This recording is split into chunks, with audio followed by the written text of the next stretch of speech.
Hello, friends, and welcome back to another episode of the You're Entitled to Your Opinion podcast. My name is Gordon Duncan. I want to say thank you. Last week's relaunch was a lot of fun. I had talked about it for weeks after weeks. And yes, I'm sorry, Emma is not with us yet. She's still off at college, but I did reach out to her, and she's going to be contributing into future episodes. And I'm going to do everything I can to get her back on screen as soon as possible. But today we're back. And here at the You're Entitled to Your Opinion, we discuss all things genre, film, books. If it's a romantic comedy, it's not going to show up here.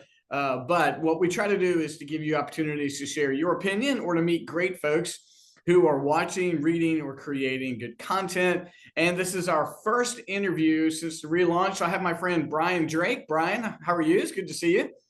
Good to see you too, Gordon. I woke up today expecting sunny skies and it's cloudy here. Well, Cloudy it's right. and You're in cold. California, right? Yeah, I may need a jacket actually. It's a little I chilly didn't out. think you guys had rain out in California, but or if you did, it was always like a natural disaster of some sort. So Yeah, that's right. now, Brian, you and I've been friends, I don't know, 7 or 8 years, I guess. We That's met each other through the mutual love of Mac Bolan.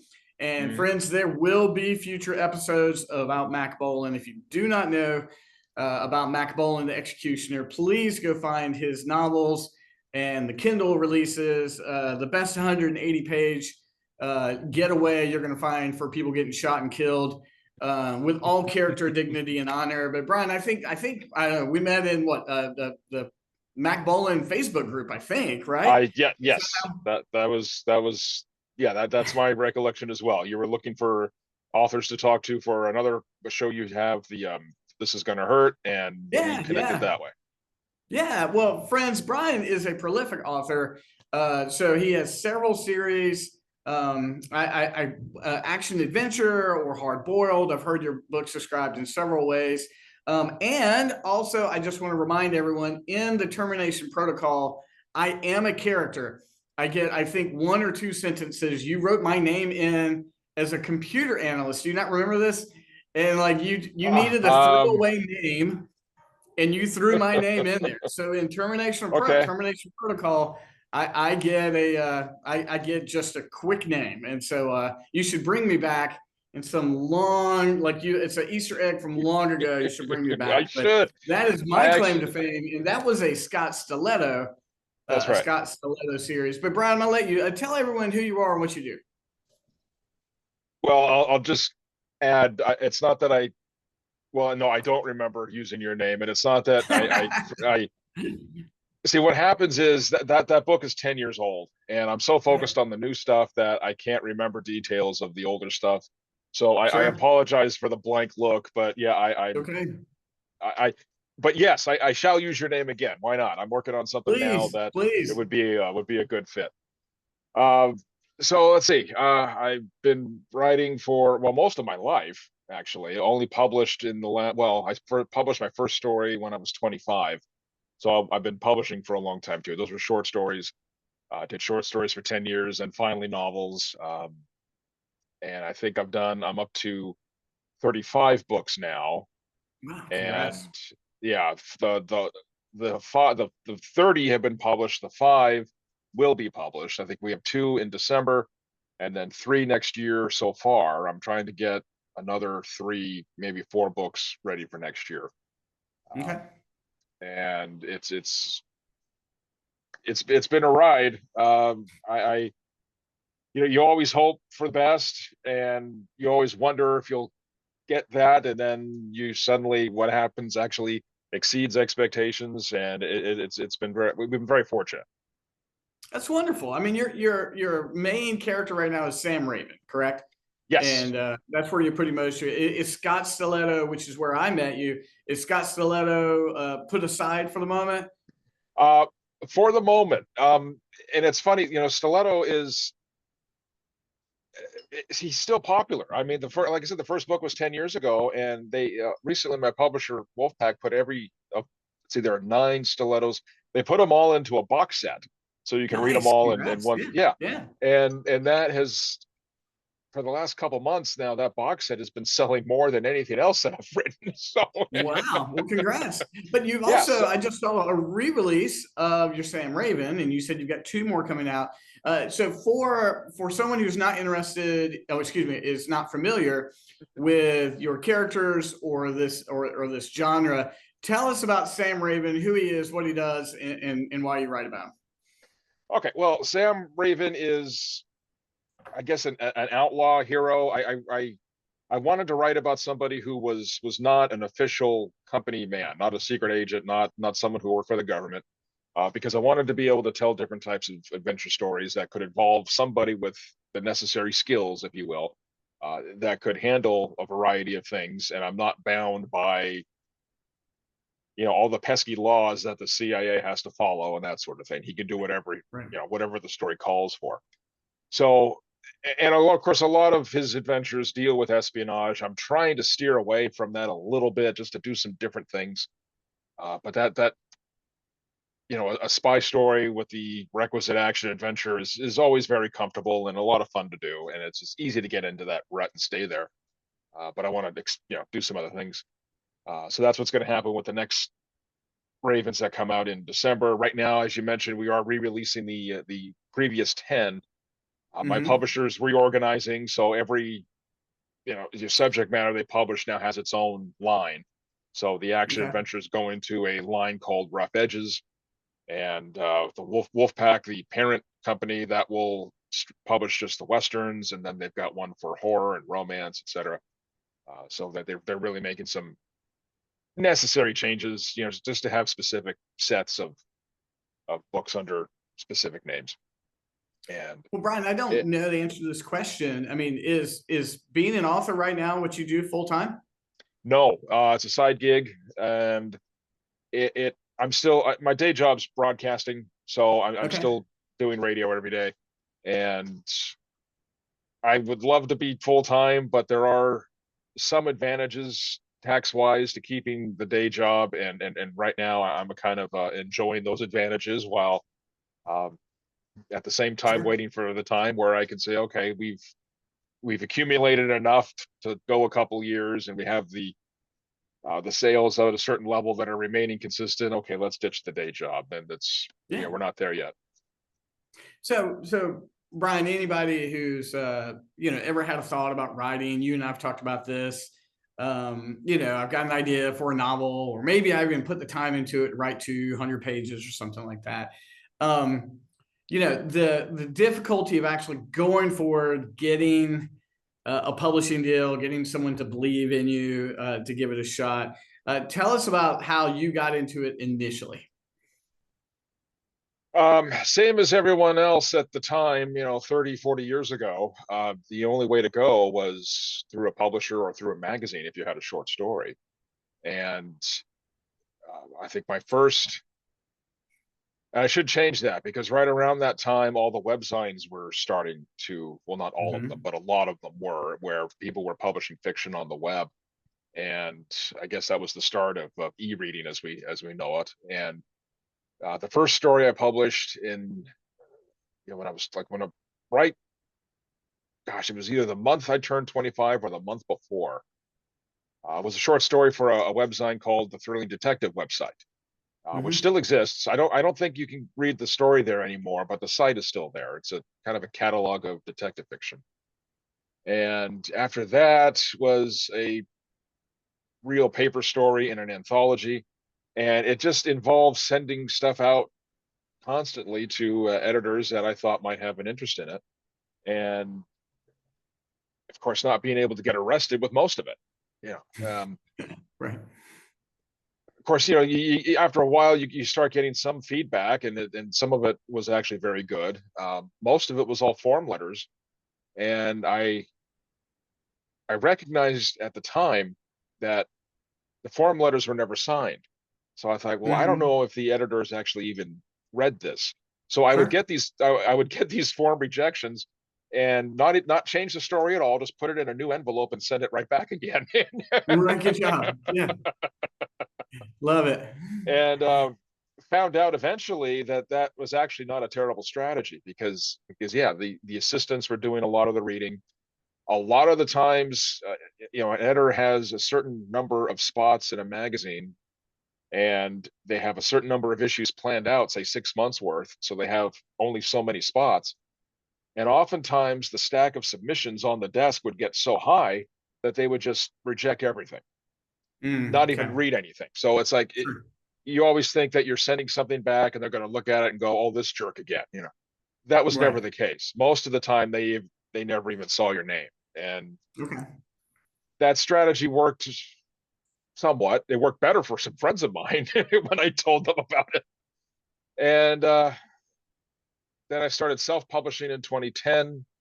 I thought if I could build a following on my own, then I could take that to a publisher. That didn't work. Not that I didn't build the following, I just nobody cared. And then a publisher I met at a conference took a couple of books of mine, Nice. and then I almost had to sue that publisher because then they tried to rip me off. That's a whole other story. And then Wolfpack, the publisher I'm with right now and have been with for almost 10 years, they hired me for a project, and we did 3 books for them under that project. And then we all liked each other. They said, "What else you got?" And I said, "Well, here you go." And, Nice. Okay. Now, and that's when how you it started. self-published, was that a character that you continued on with, or was it just a one shot that you did something for and walked away from? No, it was the stiletto books I started out Was it really? self-publishing. Okay, that's incredible. Yes. And Wolfpack, when we had our conversation about it, they're like, "Well, let's see them." And it's like, "Okay, here they are." And then I said, I can move units, and I showed them my sales. It's like, I just don't have the money to put behind, the necessary advertising to get the wide exposure. And they Right. said, "Okay, they said, "Okay, we'll take them." So I had 4, and they took those. Then they wanted 4 more. And then I think we've done one more since then. Okay. Um, and then and to go back to your other question, eventually I hope to bring him back. As I said, he's still popular. The next time we talk contracts, I'll see if I can get a 10th stiletto somewhere in there. Well, I think Scott Stiletto's got a great name. Like I don't know if you have a light bulb moment where you're like, this is the name of the character, and Sam Raven speaks really well, and I think there's something about the punch of having a good character name. Those have got to play a part of it. I don't know the psychology there. I just remember I was I was years old in math class in junior high when I came up with the stiletto name. Did you And really? I love it. I just like the name, the sound of the word stiletto. Yeah. And I couldn't come up with a first name that really fit, and finally landed on Scott. And um, some of the reviews, or if they were either reviews or comments left on the Facebook ads that my publisher put out. Right. But some people like to joke that he's a shoe salesman or something like. And it's just like, okay, well, I'm laughing all the way to the bank because you're the only one. Good for you. Yeah. So Everybody else likes it. as you are mapping out Scott Stiletto stories, Sam Raven stories, I imagine you've got a serial killer board with the strings going here or there and that kind of thing. Have you approached or attempted to get in touch with a Tubi director or a B movie action director or even a Universal? Like, have you made that approach to from the smallest to the largest of theaters and like I've got this character. Have you been Well, contacted or contacted anyone yet? it's it's funny you should mention that. Um, I have a buddy of mine from college. His name is Ricky Borba, Borba. He's a movie director, very good movies. He's done a lot of family-oriented shows. Um, Forgive me, Ricky. Christmas at Keystone is one. Okay. Keestone is how it's spelled, if I'm not mistaken. He's going to correct me and tell me how wrong I am. Right, Um, right. but he's done some movies that are worth watching. And just as I used your name apparently in a book, he and I were talking one day, and he says, I want to be a character, and it's like, okay, I got a part for you. And Okay. he showed up in, I think it's the most recent Sam Raven Blood Mist, which is book 10. Okay. Okay. just a bit part. But anyway, that's what it took for him to read the book, and for him to then Awesome. say, Yep. he then said, we have to find a way to pitch Amazon, et cetera, et cetera. And it's like, okay, well, that would be really nice. I have no idea how Yeah. to do that. So he's busy with other things right now, of course. Maybe someday we will revisit this, and maybe we can do something someday. But Well, it's that is the, exciting. You're going to make it to the screen before Mac Bolan ever does. So, oh yeah, yeah, and if you ever do that Mac Bolan show, I'd love to be a participant, because Don Pendleton's work this has been so important to me as a writer, and even as I guess as a person, because he included a whole lot more than just shoot 'em up stuff in there. There was a lot of philosophy and a lot of good stuff that it was very good for a teenager to read at a certain point in his life. well, So, in a but month or two, we're definitely going to do a Mac Bolan deep dive. I've got I went through this Mac Bolan, I mean, I've read everything Stephen King did, and then I did a big Mac Bolan deep dive. I still have 400 plus novels of Mac Bolan that I'll yeah, eventually get to. Lately, it's been hard, and you're going to see that coming up in the next few episodes and that kind of thing. But yes, those novels, and you and I knew several authors who actively wrote for Mac Bolan. Sad to see that series come to an end. What may happen with it, but obviously an inspiration for you.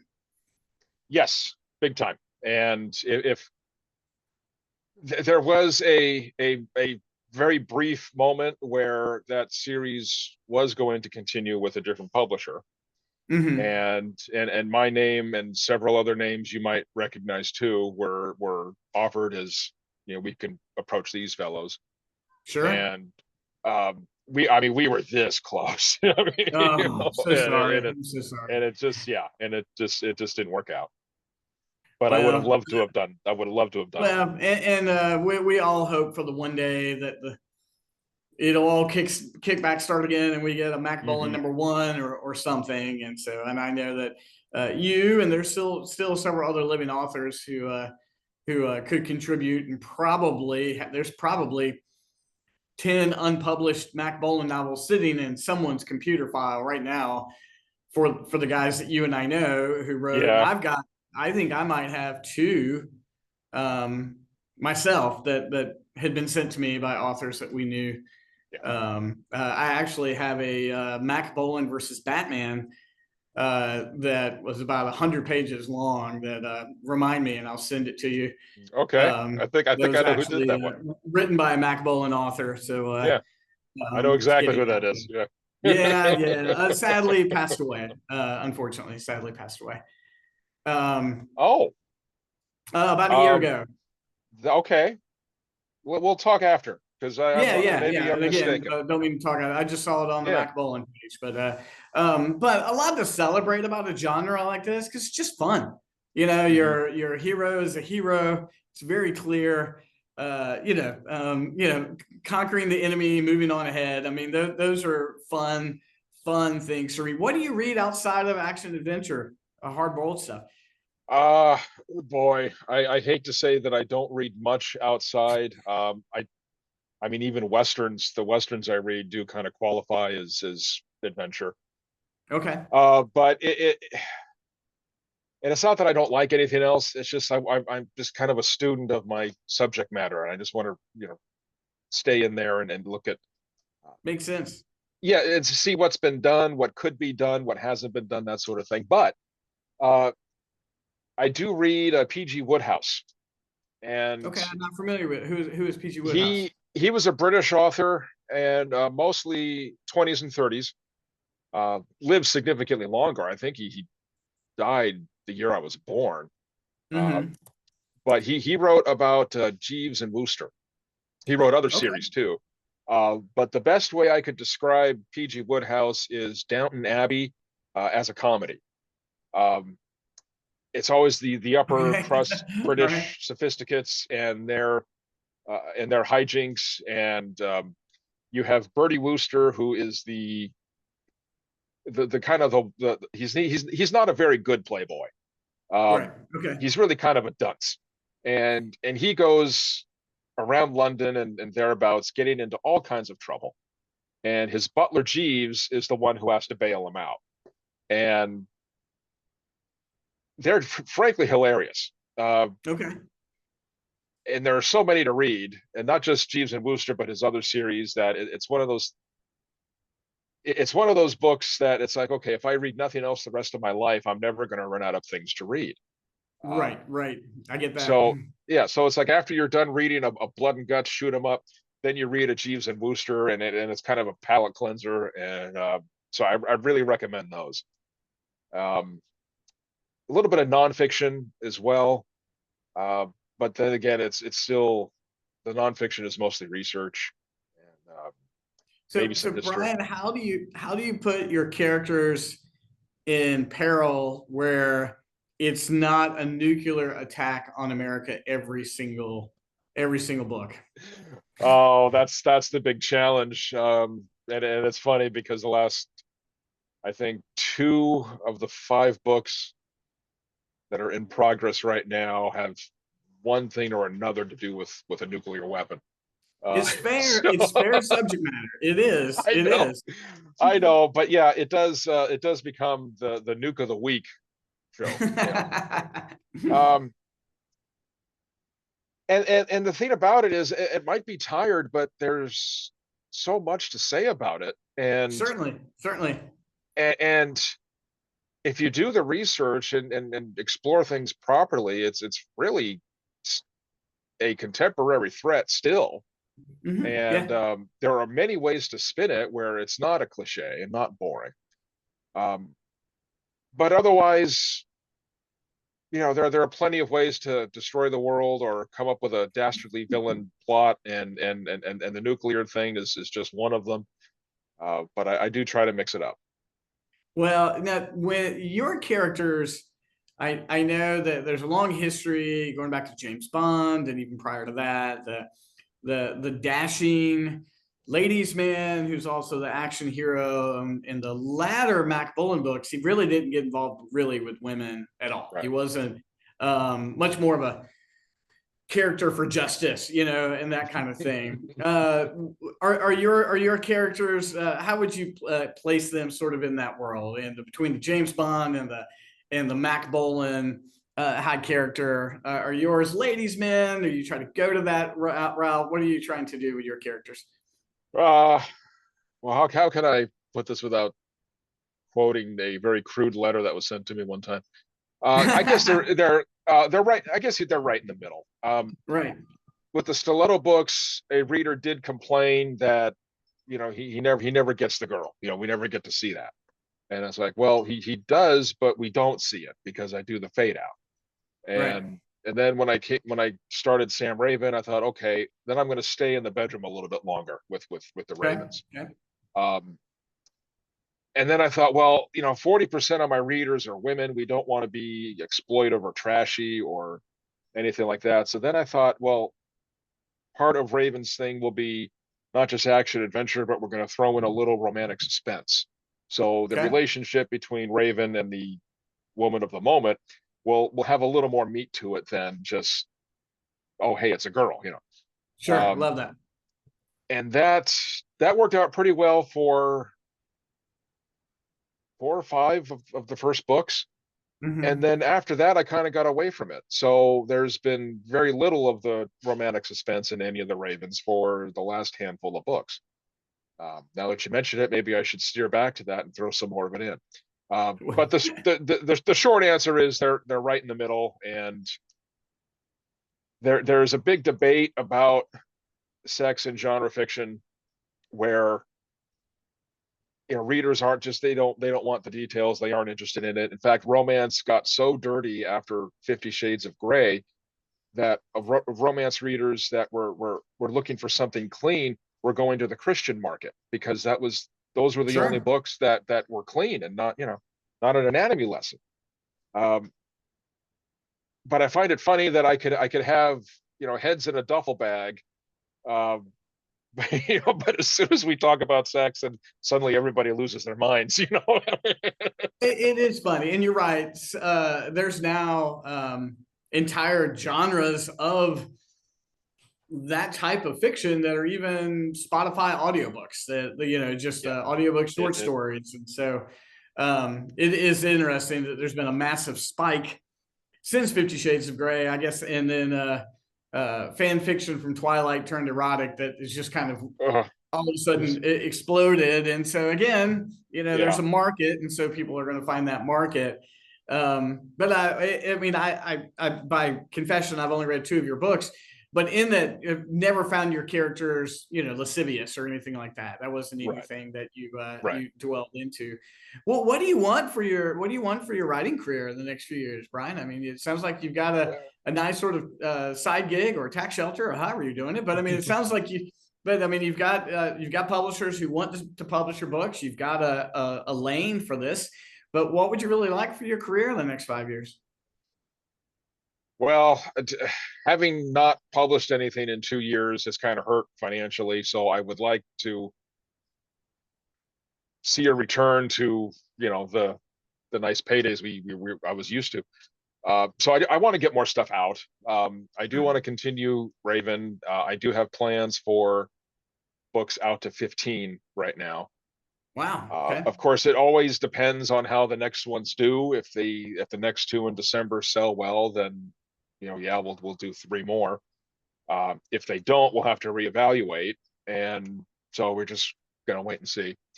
Um, Next summer, I have a trilogy of books coming out featuring a different character, and that one I'm excited about because I mean, it's the same subject matter. It's still action adventure, but it's just different names and a different Great. way of doing things. And Congrats. uh, there's one. The first one in the set is called October Blood, and that one is also more character driven. I should say.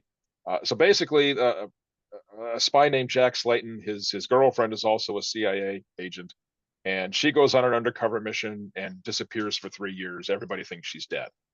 Then she sends a coded message that only he can decipher, because it turns out she's still alive, and he has to Okay. go find her and then solve the mystery of her disappearance and uncover the conspiracy clues that she discovered while she was gone. And Great. Love it. it's a really good story. And so there's going to be two sequels to that, and they should be out next summer. And there's a lot of stuff I have in the archive of ideas, which is a little plastic file box that Yeah, I love it. uh, Everybody's got their own. yeah, and it's stuff I've had jotted down for 40 years now, and I would like to bring some of that to life. Um, Good. and then we'll see after that. Well, I really want to commend you, Brian. It's not easy to make even a side career of publishing. I mean, I've got Hmm. 60 titles on Amazon, everything from 14 pages to 300, and there's small trickles in here or there.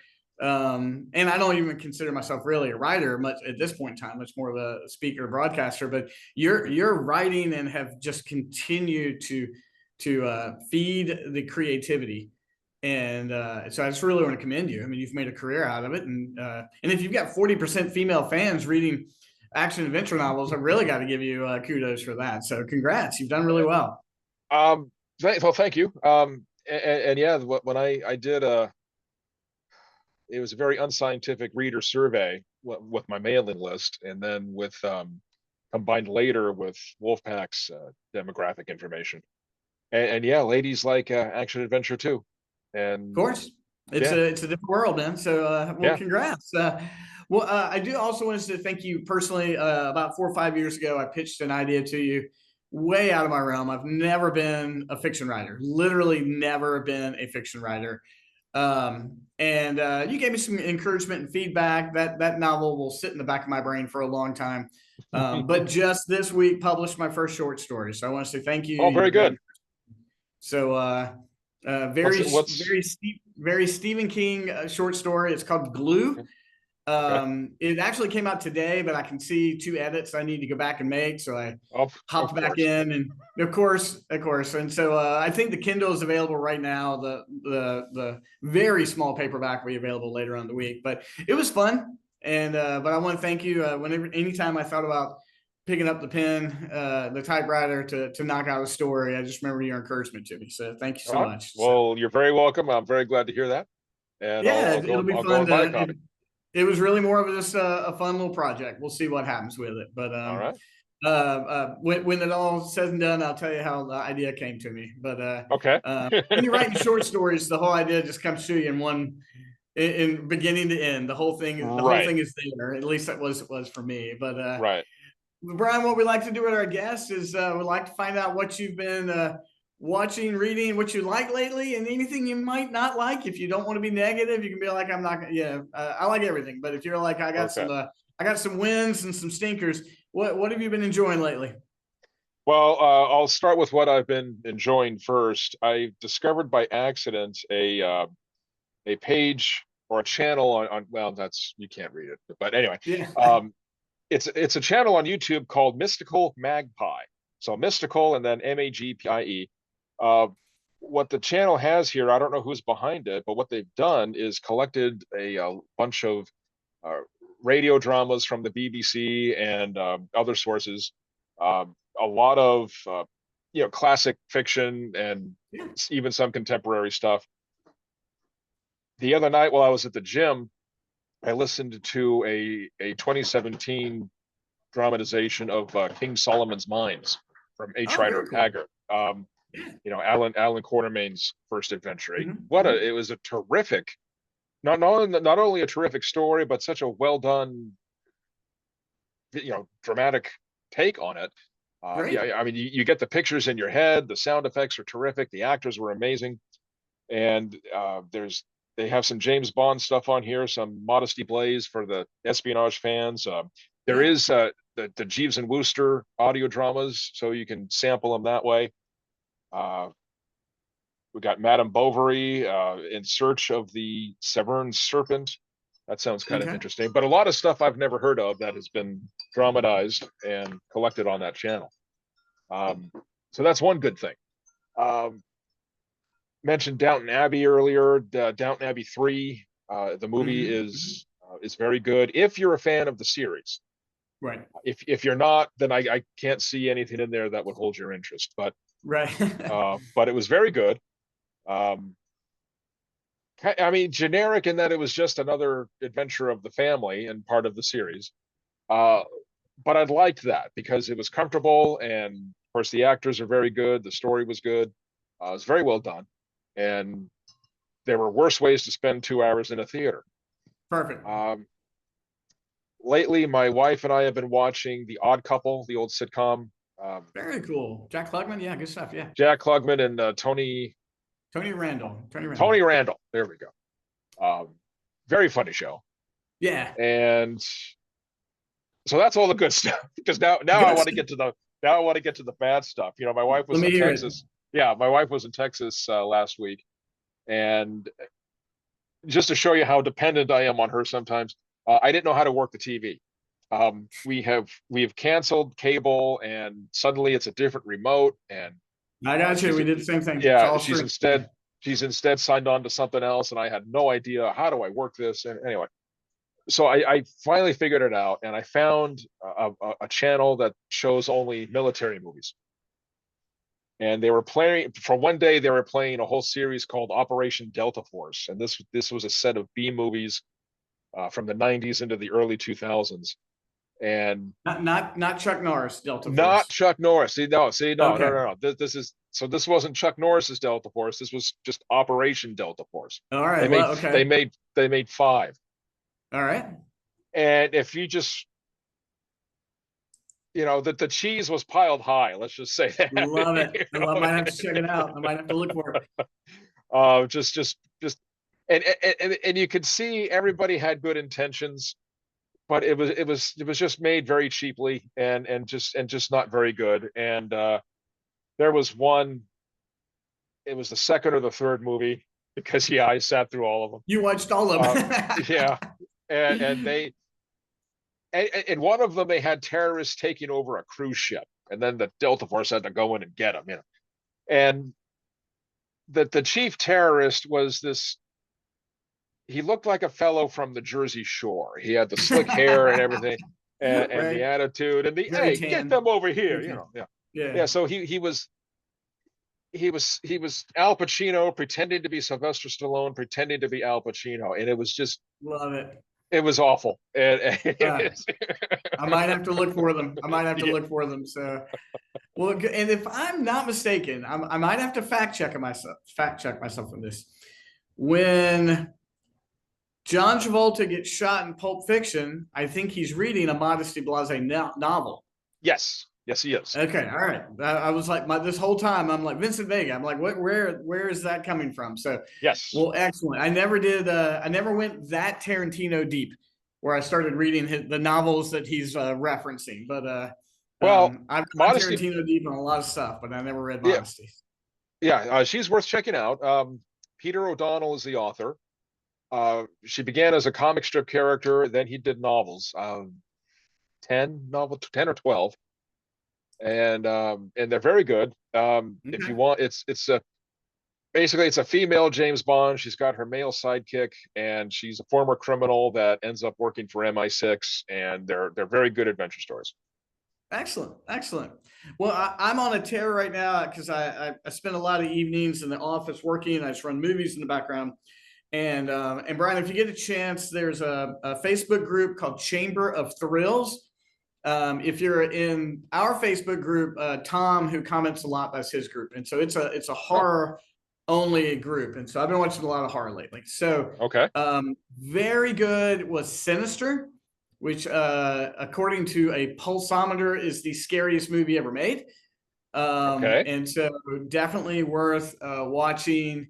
Um, basically, there are these premonitions of death that this child and the parents see, and you're kind of it's sort of like The Conjuring, but it's very dark, very dark. Well done, very okay, well done.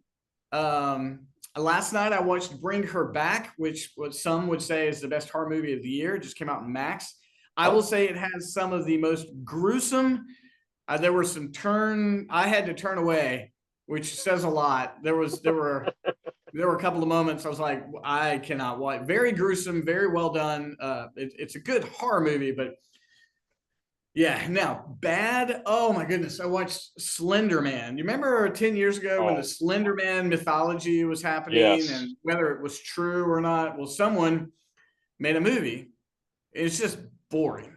I mean, the worst thing about a horror movie is to be boring. You can, Yeah. I'm fine with dread. I'm fine with tension. People don't have to get killed constantly, but you do have to keep me like concerned or worried. But if you're just going to Right. bore me with teenagers worried about Slender Man finding them and giving me very little payoff, just awful. But Okay. just bad. But I will say, Sinister, and even the sequel, but Sinister, Bring Her Back, top A horror Okay. movies. But you need a strong stomach for Bring Her Back. And I'm just All right. gonna tell you, I'm trying to forewarn anybody here. So that's what my wife's deeply concerned about all the horror I've been watching lately. I'll do my best to. We'll watch Mad Men tonight, so we'll be in good shape. We've been working Okay. through that. So, All right. well, Brian, what's the best way for everybody to send you money and get in touch with you? Well, my books are on Amazon, and um, Brian Drake, Drake. BrianDrakeBooks.com is my website, and it's kind of a construction zone right now. So the books are on there. There are links to Amazon, so you can go through there, or you can contact me if you want. I don't make it hard to find me. I just don't talk about it a lot. You are a celebrity, And so well, no, it's actually just forgetfulness. Uh, I understand. yeah. So and then I guess that's it. Well, we'll put the author page. We'll definitely put your website in the show notes. I want to say congrats again on your success, especially with a couple more novels coming out. Sounds like you've got. I think I heard you mention 6 novels at least that are well in development or completion at this point in time. So congrats on that, Yeah. and just Thank you. keep up the success. I appreciate you coming on to the show. We will do that Mac Bowling deep dive. It's either going to be you and me, or maybe we'll bring one more person in here. Okay. Um, but to this day, if I'm going to the beach, I'm grabbing a Mac Bowling because I will Yeah. And never read them all. I will never yeah. ever. I will never finish reading them all. And so, well, friend, thanks so much. Hang around a little bit now. The show's over. Everybody, thank you. You're entitled to your opinion. Comes out every Friday, and I have another guest coming up very soon. I don't announce guests ahead of time. That's the quickest way to have them cancel. And but if you are interested in being on the show and you're part of either the You're Entitled to Your Opinion Facebook group or maybe the Chamber of Thrills Facebook group, reach out to me. You can find me everywhere. I'm not hidden at all. So you can find me on Facebook, Instagram, TikTok, LinkedIn, Blue Sky, whatever the case may be. So Brian, thanks again. And I appreciate being on the show. I look forward to talking to you again soon. All right, Gordon, thank you.